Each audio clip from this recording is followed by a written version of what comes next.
ನಮಸ್ಕಾರ. ಪ್ರಜಾರಾಜ್ಯ ಕನ್ನಡ ನ್ಯೂಸ್ಗೆ ಸ್ವಾಗತ. ನಾನು ರಾಮಗೌಡ ಪಾಟೀಲ್. ಗುರ್ಲಾಪುರ ಕ್ರಾಸ್ ನಲ್ಲಿ ರೈತರು ಪ್ರತಿಭಟನೆ ಮಾಡ್ತಾ ಇದ್ರು. ಆ ಸಂದರ್ಭದಲ್ಲಿ ನನಗೆ ಬೆಳಗಾವಿ ಜಿಲ್ಲೆ ಅಧ್ಯಕ್ಷ ಇರ್ತಕ್ಕಂಥ ಸುಭಾಷ್ ಪಾಟೀಲ್ ರವರು, ನಮ್ಮ ರಾಜ್ಯಸಭಾ ಎಂಪಿ ಅವರು, ನಮ್ಮ ಎಲ್ಲ ಪಕ್ಷದ ಮುಖಂಡರು ಕಬ್ಬು ಬೆಳೆಗಾರರು ಬೀದಿಗಿಳಿದು ಹೋರಾಟ ಮಾಡ್ತಾ ಇದ್ದಾರೆ. ಆ ಹೋರಾಟಕ್ಕೆ ತಾವು ಬರಬೇಕು ಅಂತೇಳಿ ಮೊನ್ನೆ ದಿನ ನನಗೆ ದೂರವಾಣಿ ಕರೆ ಮಾಡಿ ತಿಳಿಸಿದ್ರು. ತತ್ಕ್ಷಣ ನಾನು ಕೂಡ ತೀರ್ಮಾನ ಮಾಡಿ ನಾನು ಇವತ್ತು ತಮ್ಮ ಹೋರಾಟದ ಜೊತೆ ನಾವು ಕೂಡ ಇರಬೇಕು ಅಂತ ನಾನು ಬಂದಿದ್ದೇನೆ. ನಾನು ಮೊದಲದಾಗಿ ಒಂದು ಮಾತನ್ನ ಹೇಳ್ತೇನೆ. ನಾನು ಇವತ್ತು ನಮ್ಮ ಕಬ್ಬು ಬೆಳೆಗಾರರು ಇವತ್ತು ತಾವೇನು ಹೋರಾಟ ಮಾಡ್ತಾ ಇದ್ದೇವೆ. ನಾನಿಲ್ಲಿ ಶಿಕಾರಿಪುರ ಕ್ಷೇತ್ರದ ಶಾಸಕನಾಗಿ ಬಂದಿಲ್ಲ, ರಾಜ್ಯ ಭಾರತೀಯ ಜನತಾ ಪಾರ್ಟಿ ಅಧ್ಯಕ್ಷನಾಗಿ ಬಂದಿಲ್ಲ. ಅದರ ಬದಲಾಗಿ ಈ ನಾಡು ಕಂಡಂತ ಅಪ್ರತಿಮ ಹೋರಾಟಗಾರ, ರೈತ ನಾಯಕ ಸನ್ಮಾನ್ಯ BS ಯಡಿಯೂರಪ್ಪನವರ ಮಗನಾಗಿ ಇವತ್ತು ಹೋರಾಟಕ್ಕೆ ನಿಮ್ ಜೊತೆ ಬಂದಿದ್ದೇನೆ. ರೈತ ನಾಯಕರ ಮಗನಾಗಿ ಹೋರಾಟಕ್ಕೆ ನಾನು ಬಂದಿದ್ದೇನೆ. ನಾನು ಈ ವೇದಿಕೆ ಮೂಲಕ ರಾಜಕಾರಣವನ್ನ ಮಾತನಾಡೋದಕ್ಕೆ ಇಷ್ಟಪಡೋದಿಲ್ಲ. ಆದ್ರೆ ಹೋರಾಟಕ್ಕೆ ನಾನು ಕೂಡ ನಿಮ್ ಜೊತೆ ಧುಮುಕಿದ್ದೇನೆ ಅಂತ ಹೇಳಿದ್ರೆ, ಈ ನಾಡಿಗೆ 2 ತುತ್ತು ಅನ್ನವನ್ನ ಕೊಡ್ತಕ್ಕಂತ ರೈತರ ಪರವಾಗಿನ ಹೋರಾಟಕ್ಕೆ ಧುಮುಕಿದ್ದೇನೆ ವಿನಃ ಸಕ್ಕರೆ ಕಾರ್ಖಾನೆಗಳ ಮಾಲೀಕರ ಪರವಾಗಿ ವಕಾಲತ್ತು ವಹಿಸಿಕೊಂಡು ಇಲ್ಲಿ ಬಂದಿಲ್ಲ. ಸಹಕಾರಿ ಕಾರ್ಖಾನೆಗಳ ಮಾಲೀಕರ ಪರವಾಗಿನ ವಕಾಲತ್ತು ವಹಿಸಿಕೊಂಡು ನಾನು ಬಂದಿಲ್ಲ. ಈ ನಾಡಿಗೆ 2 ತುತ್ತು ಅನ್ನವನ್ನ ಕೊಡ್ತಕ್ಕಂತ ರೈತನ ಬೆನ್ನೆಲುಬಿಗೆ ನಿಲ್ತಕ್ಕಂಥದ್ದು ಈ ರಾಜ್ಯದ ಪ್ರತಿಯೊಂದು ರಾಜಕೀಯ ಪಕ್ಷದ ಆದ್ಯ ಕರ್ತವ್ಯ.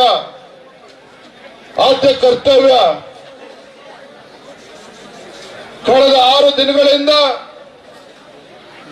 ಬೆಳಗಾವಿ, ಬಾಗಲಕೋಟೆ, ಬಿಜಾಪುರ 3 ಜಿಲ್ಲೆಗಳ ಕಬ್ಬು ಬೆಳೆಗಾರರು ಕಬ್ಬಿನ ಬೆಲೆ ನಿಗದಿ ಮಾಡಬೇಕು, ತಮ್ಮ ನ್ಯಾಯಯುತವಾಗಿರ್ತಕ್ಕಂಥ ಬೇಡಿಕೆಗೆ ನಾವು ಕೂಡ ಧ್ವನಿಗೂಡಿಸಬೇಕು ಅಂತ ಹೇಳಿ ನಾವಿವತ್ತು ಬಂದಿರತಕ್ಕಂಥದ್ದು.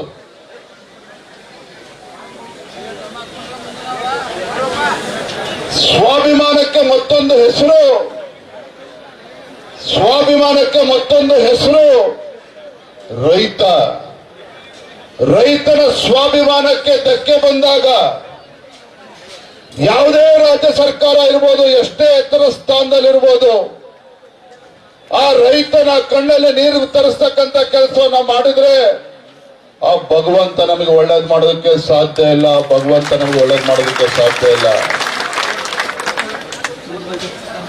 ಕಳೆದ 6 ದಿನಗಳಿಂದ ಇವತ್ತು ಕಬ್ಬು ಬೆಳೆಗಾರರು ಬೀದಿಗಿಳಿದು ಪ್ರತಿಭಟನೆ ಮಾಡ್ತಾ ಇದ್ರೆ, ರಾಜ್ಯ ಸರ್ಕಾರ, ಮುಖ್ಯಮಂತ್ರಿಗಳಾಗ್ಲಿ, ಉಸ್ತುವಾರಿ ಸಚಿವರುಗಳಾಗ್ಲಿ, ಸಕ್ಕರೆ ಖಾತೆ ಸಚಿವರಾಗ್ಲಿ, ಇವ್ರು ಯಾರಿಗೂ ಕೂಡ ಇನ್ನೂ ಕೂಡ ಪುರ್ಸೋತ್ ಸಿಕ್ಕಿಲ್ಲ ನಿಮ್ಮ ಸಮಸ್ಯೆಯನ್ನ ಪರಿಹಾರ ಕೊಡಬೇಕು ಅಂತ ಚರ್ಚೆ ಮಾಡೋದಕ್ಕೆ. ಪೂಜಾರವರು ಮಾತನಾಡ್ತಾ ಹೇಳಿದ್ರು, ಹಿಂದೆ ಭಾರತೀಯ ಜನತಾ ಪಾರ್ಟಿ ಸರ್ಕಾರ ಇದ್ದಾಗ ಸನ್ಮಾನ್ಯ BS ಯಡಿಯೂರಪ್ಪನವರು ಮುಖ್ಯಮಂತ್ರಿಗಳು, ಇನ್ನೂ ಕೂಡ ಕ್ಯಾಬಿನೆಟ್ ಎಕ್ಸ್ಪೆನ್ಷನ್ ಕೂಡ ಆಗಿರಲಿಲ್ಲ. ಸುಭಾಷಣ ಸಂದರ್ಭದಲ್ಲಿ ದುರ್ಯೋಧನ ಅಯ್ಯೋಳವರು ಇಲ್ಲ ಇದ್ದಾರೆ, ಕ್ಯಾಬಿನೆಟ್ ಎಕ್ಸ್ಪೆನ್ಷನ್ ಕೂಡ ಆಗಿರಲಿಲ್ಲ. ಉತ್ತರ ಕರ್ನಾಟಕ ಭೀಕರ ಮಳೆಯಿಂದ ರೈತರು ಸಂಕಷ್ಟದಲ್ಲಿದ್ದರು. ರೈತರು ಬೆಳೆದಂತ ಬೆಳೆ ಸಂಪೂರ್ಣವಾಗಿ ನೀರಲ್ಲಿ ಮುಳುಗೋಗಿತ್ತು.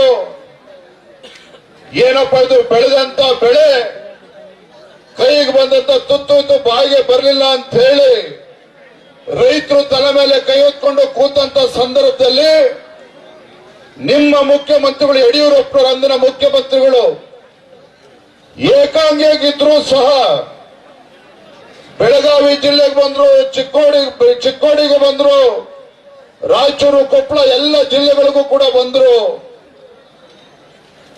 ರೈತರ ಸಂಕಷ್ಟಕ್ಕೆ ಪರಿಹಾರವನ್ನು ನೀಡುವಂತ ಕೆಲಸವನ್ನ ಮಾಡಿದ್ರು.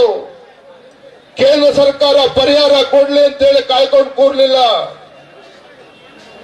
ಅತಿವೃಷ್ಟಿಯಿಂದ ಯಾವ ನಮ್ಮ ರೈತ ಬಡವ ತನ್ನ ಮನೆಯನ್ನ ಕಳೆದುಕೊಂಡಿದ್ದ, ಕೇಂದ್ರ ಸರ್ಕಾರದ NDRF ನಾರಲ್ಸ್ ಪ್ರಕಾರ ಬಡವ ತನ್ನ ಮನೆಯನ್ನ ಕಳೆದುಕೊಂಡಿದ್ದಾನೆ ಮಳೆಯಿಂದ ಅಂತ ಹೇಳಿದ್ರೆ ಕೇವಲ 1 ಲಕ್ಷ ರೂಪಾಯಿ ಪರಿಹಾರ ಇತ್ತು. ಏನ್ ಮಾಡಿದ್ರು ನಿಮ್ಮ ಯಡಿಯೂರಪ್ಪನವರು? 1 ಲಕ್ಷದಿಂದ ನನ್ನ ರೈತ ಬಡವ ಮನೆ ಕಟ್ಕೊಳ್ಳೋದಕ್ಕೆ ಸಾಧ್ಯ ಆಗೋದಿಲ್ಲ ಅಂತ ಹೇಳಿ ತತ್ಕ್ಷಣ ಅದೇ ಸ್ಪಾಟ್ ನಲ್ಲಿ ಬೆಳಗಾವಿನಲ್ಲಿ ಇಟ್ಕೊಂಡು ಮನೆ ಕಳ್ಕೊಂಡಂತ ರೈತನಿಗೆ ಪರಿಹಾರ ಎಷ್ಟು ಕೊಟ್ರು? 5 ಲಕ್ಷ ರೂಪಾಯಿ ಘೋಷಣೆ ಮಾಡಿದ್ರು. 5 ಲಕ್ಷ ರೂಪಾಯಿ ಘೋಷಣೆ ಮಾಡಿದ್ರು. ಇದು ರೈತನ ಪರವಾಗಿ ಕಾಳಜಿ ಇರ್ತಕ್ಕಂಥ ಒಬ್ಬ ಮುಖ್ಯಮಂತ್ರಿ ಮಾಡ್ತಕ್ಕಂಥ ತೀರ್ಮಾನ. ರೈತರ ಪರವಾಗಿರ್ತಕ್ಕಂಥ ಯಾವುದೇ ಒಬ್ಬ ಜನನಾಯಕ ತೆಗೆದುಕೊಳ್ತಕ್ಕಂಥ ತೀರ್ಮಾನ. ಇಂಥ ತೀರ್ಮಾನಗಳು ಸನ್ಮಾನ್ಯ BS ಯಡಿಯೂರಪ್ಪನವರು ಮುಖ್ಯಮಂತ್ರಿಗಳಿದ್ದಾಗ ಮಾಡಿದ್ರು. ಆದ್ರೆ ಇವತ್ತು ಹೋರಾಟ ಶುರುವಾಗಿ 6 ದಿನಗಳಾದ್ರೂ ಸಹ ಇವತ್ತು ರಾಜ್ಯ ಸರ್ಕಾರ ನಮ್ಮ ರೈತರ ಕಬ್ಬು ಬೆಳೆಗಾರರ ಬೇಡಿಕೆಯನ್ನ ಕೇಳೋದಕ್ಕೂ ಕೂಡ ಬರೋದಿಲ್ಲ ಅಂತ ಹೇಳಿದ್ರೆ ಇಂಥ ಲಜ್ಜೆಗೆಟ್ಟ ಸರ್ಕಾರ ಈ ರಾಜ್ಯದ ರೈತರ ಪಾಲಿಗೆ ಬಡವರ ಪಾಲಿಗೆ ಬದುಕಿದ್ದು ಕೂಡ ಸತ್ತಂತೆ, ಬದುಕಿದ್ದು ಕೂಡ ಸತ್ತಂತೆ. ನಾನು ಇವತ್ತು ಬೆಳಗ್ಗೆ ನಿನ್ನೆ ಮಧ್ಯಾಹ್ನ ತೀರ್ಮಾನ ಮಾಡಿದೆ. ನಿನ್ನೆ ಮಧ್ಯಾಹ್ನ ತೀರ್ಮಾನ ಮಾಡಿ ನಂದು ಇವತ್ತು ಏನೇ ಕಾರ್ಯಕ್ರಮಗಳು ಇದ್ರೂ ಸಹ ಬೆಳಗಾವಿ, ಬಾಗಲಕೋಟೆ, ಚಿಕ್ಕೋಡಿ ಜಿಲ್ಲೆಯ ರೈತರು ಸಂಕಷ್ಟದಲ್ಲಿದ್ದಾಗ, ಕಬ್ಬು ಬೆಳೆಗಾರರು ಸಂಕಷ್ಟದಲ್ಲಿದ್ದಾಗ ಏನೇ ಕೆಲಸಗಳಿದ್ರು ಸಹ ಅದನ್ನು ಬದಿಗಿಟ್ಟು ಹೋಗ್ಬೇಕು ಅಂತ ನಾನು ಯೋಚನೆ ಮಾಡ್ತಾ ಇದ್ದೆ. ಅಷ್ಟೊತ್ತಿಗೆ ನಮ್ಮ ಸುಭಾಷ್ ಅಣ್ಣ ಫೋನ್ ಮಾಡಿದ್ರು. ಲಕ್ಕಪ್ಪ ಪಾಪ ರೈತ ವಿಷ ಕುಡಿದು ಆತ್ಮಹತ್ಯೆಗೆ ಪ್ರಯತ್ನ ಮಾಡಿದಾನೆ, ಆಸ್ಪತ್ರೆ ಕರ್ಕೊಂಡು ಹೋಗಿದ್ದಾರೆ ಅಂತ ಹೇಳಿ ತತ್ಕ್ಷಣ ತೀರ್ಮಾನ ಮಾಡಿದ್ದು ಬೆಳಗ್ಗೆ ನಾನು ಹೊರಟು ಬಂದಿದ್ದೇನೆ. ಬಂದು ಕಬ್ಬು ಬೆಳೆಗಾರರು ಹೋರಾಟದ ಮೊದಲ ಬಾರಿಗೆ ಏನ್ ಮಾಡ್ತಾ ಇರ್ತಕ್ಕಂಥದ್ದಲ್ಲ. ಮೊದಲ ಬಾರಿಗೆ ಕಬ್ಬು ಬೆಳೆಗಾರರು ಬೀದಿಗಿಳಿದು ಹೋರಾಟ ಮಾಡ್ತಾ ಇರುವಂತದ್ದಲ್ಲ. ಇದೇ ಸಿದ್ದರಾಮಯ್ಯನವರು ಹಿಂದೆ ರಾಜ್ಯದ ಮುಖ್ಯಮಂತ್ರಿಗಳಿದ್ದಾಗ ಬೆಳಗಾವಿನಲ್ಲಿ ಅಧಿವೇಶನ ನಡೀತಾ ಇದ್ದಾಗ ಕಬ್ಬು ಬೆಳೆಗಾರರು ಇವತ್ತು ವೈಜ್ಞಾನಿಕ ಬೆಲೆ ಸಿಗಬೇಕು ಅಂತೇಳಿ ಹೋರಾಟವನ್ನ ಮಾಡ್ತಾ ಇದ್ರು. ಏನಾಯ್ತು? 2014ರಲ್ಲಿ ಕಬ್ಬು ಬೆಳೆಗಾರರು ಹೋರಾಟ ಮಾಡ್ತಾ ಇದ್ದಾಗ ವಿಠ್ಠಲ್ ಅರಬಾವಿ ಕಬ್ಬು ಬೆಳೆಗಾರ ಆತ್ಮಹತ್ಯೆ ಮಾಡಿಕೊಂಡ, ತನ್ನ ಪ್ರಾಣವನ್ನ ಕಳೆದುಕೊಂಡ. ಯಡಿಯೂರಪ್ಪನವ್ರು ಕೈ ಕಟ್ಕೊಂಡು ಕೂರ್ಲಿಲ್ಲ. ಸದನದ ಒಳಗಡೆ ಸದನದ ಹೊರಗಡೆ ಗುಡುಗಿದ ಪರಿಣಾಮವಾಗಿ ಇದೇ ಸಿದ್ದರಾಮಯ್ಯನವರು ಅಂದಿನ ಮುಖ್ಯಮಂತ್ರಿಗಳು 150 ರೂಪಾಯಿ ಹೆಚ್ಚು ದರವನ್ನ ಕೊಡ್ತಕ್ಕಂಥ ತೀರ್ಮಾನ ಮಾಡುವಂತ ಅನಿವಾರ್ಯತೆ ಸೃಷ್ಟಿ ಆಯಿತು ಅವತ್ತು 2014ರಲ್ಲಿ. ನಾನಿವತ್ತು ರಾಜ್ಯ ಸರ್ಕಾರಕ್ಕೆ ಕೇಳಲಿಕ್ಕೆ ಇಚ್ಛೆ ಪಡ್ತೇನೆ. ನಾನಿವತ್ತು ರಾಜ್ಯದ ಅಧ್ಯಕ್ಷನಾಗಿ ಇಲ್ಲಿ ರಾಜಕಾರಣ ಮಾಡೋದಕ್ಕೆ ಬಂದಿಲ್ಲ. ಆದ್ರೆ ಇದು ಸಂಕಷ್ಟದಲ್ಲಿರ್ತಕ್ಕಂಥ ರೈತರ ಪರವಾಗಿ ಧ್ವನಿ ಎತ್ತುವಂಥದ್ದು ನಮ್ಮೆಲ್ಲರ ಕರ್ತವ್ಯ ಇದೆ. ಬಂಧುಗಳೇ, ರೈತ ಅಂತ ಹೇಳಿದ್ರೆ ಆ ಜಾತಿ ಈ ಜಾತಿ ಅಲ್ಲ. ರೈತ ಅಂತ ಹೇಳಿದ್ರೆ ಆ ಪಕ್ಷ ಈ ಪಕ್ಷ ಅಂತಲ್ಲ. ರೈತ ಅಂತ ಹೇಳಿದ್ರೆ ಪಕ್ಷಾತೀತವಾಗಿ, ಜಾತ್ಯತೀತವಾಗಿ ನಿಮ್ಮ ಪರವಾಗಿ ಧ್ವನಿ ಎತ್ತಕ್ಕಂಥದ್ದು ನಮ್ಮೆಲ್ಲರ ಕರ್ತವ್ಯ. ಅದಕ್ಕೋಸ್ಕರ ನಾನು ಬಂದಿದ್ದೇನೆ. ನಮ್ಮ ಮುಖಂಡರು ಮಾತನಾಡ್ತಾ ಇದ್ರು, FRP ಬಗ್ಗೆ ಮಾತನಾಡ್ತಾ ಇದ್ರು. ನಾನು ನಿಮಗೆ ಕೇಳಕ್ಕೆ ಇಷ್ಟಪಡ್ತೇನೆ, ಇಡೀ ದೇಶದಲ್ಲಿ ಒಂದೇ FRP ದರ ಇರುವಂತದ್ದು. ಪಕ್ಕದ ಮಹಾರಾಷ್ಟ್ರದಲ್ಲಿ ಅಲ್ಲಿ ಕಬ್ಬು ಬೆಳೆಗಾರರಿಗೆ 3,400 ರೂಪಾಯಿಯನ್ನ ಕೊಡ್ತಾರೆ. ಇಲ್ಲೇನ್ ದಾಳಿ ಆಗಿದೆ ನಮಗಾಗಾದ್ರೆ? ಮುಖ್ಯಮಂತ್ರಿಗಳ ಕರ್ತವ್ಯ ಅಲ್ವಾ? ಇವತ್ತು ಕಬ್ಬಿನ ಸೀಸನ್ ಕಾರ್ಖಾನೆ ಪ್ರಾರಂಭ ಆಗುವ ಮುಂಚಿತವಾಗಿ ಯಾವುದೇ ಒಂದು ರಾಜ್ಯ ಸರ್ಕಾರ, ರೈತರ ಪರವಾಗಿರ್ತಕ್ಕಂಥ ರಾಜ್ಯ ಸರ್ಕಾರ ಕಾಳಜಿ ಇದ್ದಿದ್ದೇ ಆಗಿದ್ರೆ ಸೀಸನ್ ಪ್ರಾರಂಭ ಆಗುವ ಮುಂಚಿತವಾಗಿ ರೈತ ಮುಖಂಡರನ್ನ ಕಾರ್ಖಾನೆ ಮಾಲೀಕರನ್ನ ಕೂರಿಸಿ ದರ ನಿಗದಿ ಮಾಡುವಂತ ಕೆಲಸ ಆಗ್ಬೇಕಾಗಿತ್ತು. ಹಿಂದೆ ಯಡಿಯೂರಪ್ಪ ಅವರು ಮುಖ್ಯಮಂತ್ರಿಗಳಿದ್ದಾಗ ಅದೇ ಕೆಲಸವನ್ನ ಮಾಡಿದ್ರು ಇಲ್ಲೋ? ಇದೇ ಸೀಸನ್ ಶುರುವಾಗುವ ಮುಂಚಿತವಾಗಿ ಕಾರ್ಖಾನೆ ಮಾಲೀಕರನ್ನ ರೈತರನ್ನ ಕೂರಿಸಿ ದರವನ್ನ ನಿಗದಿ ಮಾಡುವಂತ ಕೆಲಸ ಮಾಡಿದ್ರು. ಹಾಗಾಗಿ ನಾನಿವತ್ತು ಆಗ್ರಹ ಮಾಡ್ತಾ ಇದ್ದೇನೆ, ಗುರ್ಲಾಪುರ ಕ್ರಾಸ್ ನಲ್ಲಿ ಪ್ರಾರಂಭ ಆಗಿರ್ತಕ್ಕಂಥ ಈ ರೈತ ಪರ ಹೋರಾಟ ಒಂದು ಚಳುವಳಿ, ಕಬ್ಬು ಬೆಳೆಗಾರರ ಹೋರಾಟ ಇಲ್ಲಿಗೆ ಸೀಮಿತ ಆಗಿಲ್ಲ. ನೀವು ಮಾಡಿದಂತ ಹೋರಾಟದ ಪರಿಣಾಮವಾಗಿ ಬೈಲೊಂಗಲದಲ್ಲಿ ಇವತ್ತು ರೈತರು ಕಬ್ಬು ಬೆಳೆಗಾರರು ಬೀದಿಗಿಡಿದು ಹೋರಾಟ ಮಾಡ್ತಾ ಇದ್ದಾರೆ. ಗೋಕಾಕ್ನಲ್ಲಿ ಇವತ್ತು ಹೋರಾಟವನ್ನ ಪ್ರಾರಂಭ ಮಾಡಿದ್ದಾರೆ. ಹುಕ್ಕೇರಿ ರಾಯಬಾಗದಲ್ಲೂ ಕೂಡ ಹೋರಾಟವನ್ನ ಪ್ರಾರಂಭ ಮಾಡಿದ್ದಾರೆ. ಮುಧೋಳದಲ್ಲೂ ಕೂಡ ಹೋರಾಟ ಪ್ರಾರಂಭ ಆಗಿದೆ. ನನಗೆ ಗೊತ್ತಿದೆ, ಇಲ್ಲಿ ದೊಡ್ಡ ಸಂಖ್ಯೆಯಲ್ಲಿ ಕುಡ್ಚಿಯಿಂದ, ಆರುಗೆರೆಯಿಂದ, ಮುಗಳಕೋಡಿಂದ ದೊಡ್ಡ ಸಂಖ್ಯೆಯಲ್ಲಿ ರೈತರು ತಾವೆಲ್ಲರೂ ಕೂಡ ಬಂದಿದ್ದೀರಿ. ನಿಮ್ಮೆಲ್ಲರ ಹೋರಾಟದ ಪರಿಣಾಮವಾಗಿ ಇವತ್ತು ಉತ್ತರ ಕನ್ನಡ ಜಿಲ್ಲೆಯಲ್ಲೂ ಕೂಡ ರೈತರು ಇವತ್ತು ಬೀದಿಗಿಳಿದು ಹೋರಾಟವನ್ನ ಮಾಡ್ತಾ ಇದ್ದಾರೆ. ನಾನಿವತ್ತು ಈ ವೇದಿಕೆ ಮೂಲಕ ರಾಜ್ಯ ಸರ್ಕಾರಕ್ಕೆ, ರಾಜ್ಯದ ಮುಖ್ಯಮಂತ್ರಿಗಳಿಗೆ ನಾನಿವತ್ತು ಎಚ್ಚರಿಕೆಯನ್ನು ಕೊಡೋದಕ್ಕೆ ಇಚ್ಛೆ ಪಡ್ತೇನೆ. ಮಾನ್ಯ ಮುಖ್ಯಮಂತ್ರಿಗಳೇ, ಮಾನ್ಯ ಸಕ್ಕರೆ ಖಾತೆ ಸಚಿವರು, ಹಾಗೇನೆ ನಮ್ಮ ಉಸ್ತುವಾರಿ ಸಚಿವರುಗಳು ತಾವೇನಿದ್ದೀರಿ, ಈಗ ಸಮಯ 1 ಗಂಟೆ 10 ನಿಮಿಷ ಆಗಿದೆ. ನಮ್ಮ ಪೂಜಾರ್ ಅವರು ಮಾತನಾಡ್ತಾ ಹೇಳಿದ್ರು, ರಾಜ್ಯದ ಅಧ್ಯಕ್ಷರು 3-4 ತಾಸು ಇಲ್ಲಿ ಇರಬೇಕು, ಇಲ್ಲಿದ್ದು ರೈತರ ಹೋರಾಟಕ್ಕೆ ಬೆಂಬಲವನ್ನು ಕೊಡಬೇಕು, ಪರಿಹಾರವನ್ನು ಕೂಡ ಕೊಡಬೇಕು ಅನ್ನೋ ಮಾತನ್ನ ಹೇಳಿದ್ದಾರೆ. ನಾನೊಂದು ಮಾತನ್ನೇ ಸಂದರ್ಭ ಹೇಳ್ತಾ ಇದ್ದೇನೆ, ರಾಜ್ಯದ ಮುಖ್ಯಮಂತ್ರಿಗಳಿಗೆ ನಮ್ಮ ಮಾಧ್ಯಮದ ಸ್ನೇಹಿತರದ ಮೂಲಕ ಗೌರವಾನ್ವಿತ ರಾಜ್ಯದ ಮುಖ್ಯಮಂತ್ರಿಗಳಿಗೆ ಸಂದರ್ಭ ಹೇಳಲಿಕ್ಕೆ ಇಚ್ಛೆ ಪಡ್ತೇನೆ. ಕಬ್ಬು ಬೆಳೆಗಾರರ ಹೋರಾಟವನ್ನ ಬಹಳ ಗಮನ ಇಟ್ಟು ತಾವು ಗಮನಿಸಬೇಕಾಗಿದೆ. ಕಬ್ಬು ಬೆಳೆಗಾರರ ನ್ಯಾಯಯುತವಾಗಿರ್ತಕ್ಕಂಥ ಬೇಡಿಕೆ ನೀವು ಈಡೇರಿಸಲೇಬೇಕಾದಂತ ಕರ್ತವ್ಯ ರಾಜ್ಯ ಸರ್ಕಾರದಿದೆ. ತಾವು ಮುಂದಾಳತ್ವವನ್ನು ವಹಿಸಿ ಇವತ್ತು ಏನು ಇವತ್ತು ಸೌಕರ್ಯಗಳೇನಿದ್ದಾರೆ ಅವನ್ನೆಲ್ಲ ಕೂರಿಸಿ ರೈತರಿಗೆ ಸರಿಯಾದ ರೀತಿ ಕಬ್ಬು ಬೆಳೆಗಾರ ಬೇಡಿಕೆ ಸರಿಯಾದ ರೀತಿ ಉತ್ತರವನ್ನ ಕಂಡುಕೊಳ್ತಕ್ಕಂಥ ಕೆಲಸವನ್ನ ಮಾಡಿ ನಾನು ಆಗ್ರಹ ಮಾಡ್ತಾ ಇದ್ದೇನೆ. ಮಾನ್ಯ ಮುಖ್ಯಮಂತ್ರಿಗಳೇ, ಈಗ ಸಮಯ 1 ಗಂಟೆ 10 ನಿಮಿಷ ಆಗಿದೆ. ಸಮಯ 1 ಗಂಟೆ 10 ನಿಮಿಷ ಆಗಿದೆ.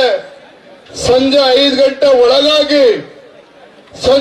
ಗಂಟೆ ಒಳಗಾಗಿ ಅಧಿಕಾರಿಗಳು ಬರ್ತಾರೋ, ಉಸ್ತುವಾರಿ ಸಚಿವರು ಬರ್ತಾರೋ, ಸಕ್ಕರೆ ಸಚಿವರು ಬರ್ತಾರೋ ಅಥವಾ ಮುಖ್ಯಮಂತ್ರಿಗಳು ಎಲ್ಲಿ ಬರ್ತಾರೋ ನನಗೆ ಗೊತ್ತಿಲ್ಲ. ಕಬ್ಬು ಬೆಳೆಗಾರರ ನ್ಯಾಯಸಮ್ಮತ ಬೇಡಿಕೆಯನ್ನ ಈಡೇರಿಸುವವರೆಗೂ ಸಹ ನಾವಿಲ್ಲಿ ಎದ್ದೇಳೋದಿಲ್ಲ. ಅಷ್ಟೇ ಅಲ್ಲ, ನಾಳೆ ದಿನ ನಮ್ಮ ಮುಖಂಡರು ಮಾತನಾಡ್ತಿದ್ರು, ಅಣ್ಣ ನಾಳೆ ನೀವು ಹುಡುಗಪ್ಪ ಇದೆ ಬೆಂಗಳೂರಿಗೆ ಹೋಗಿ ಬಹಳ ಜನ ಬರ್ತಾರೆ ಅಂತೇಳಿ.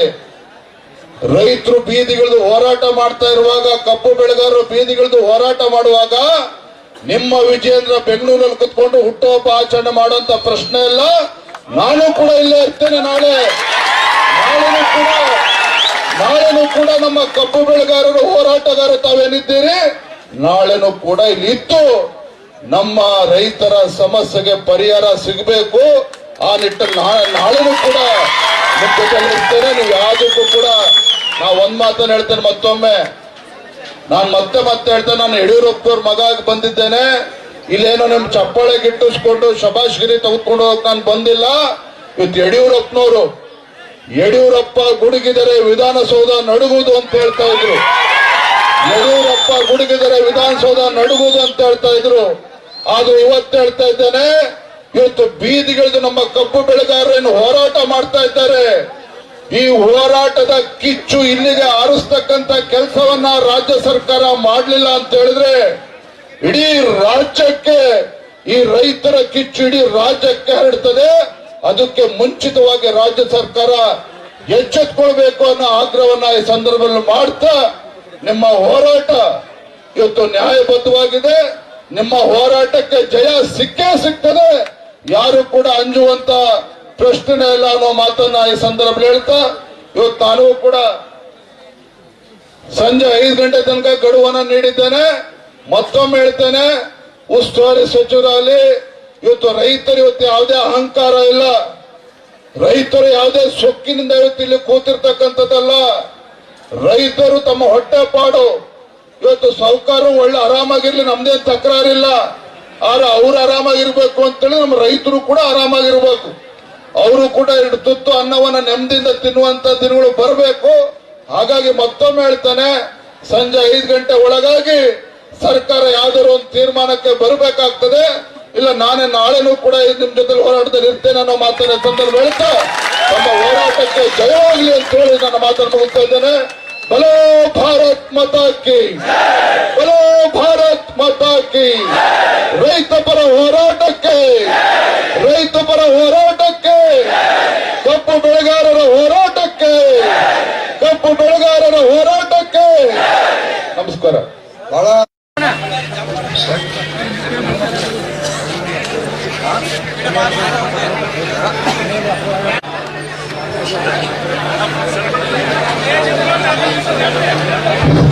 ಇಲ್ಲೊಂದು ಹಿಂದೊಂದು ತಂದಿಲ್ವ, ಅಲ್ಲೊಂದು ಬೇಡ.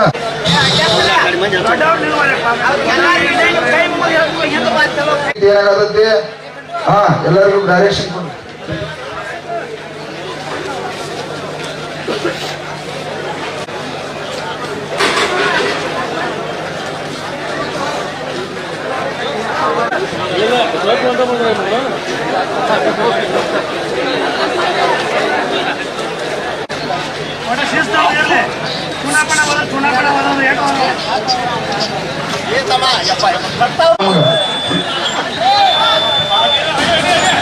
ಕುಮಾರ ಮರದೆ ಎಲ್ಲರೂ ಈಗ ಜಿಲ್ಲಾದ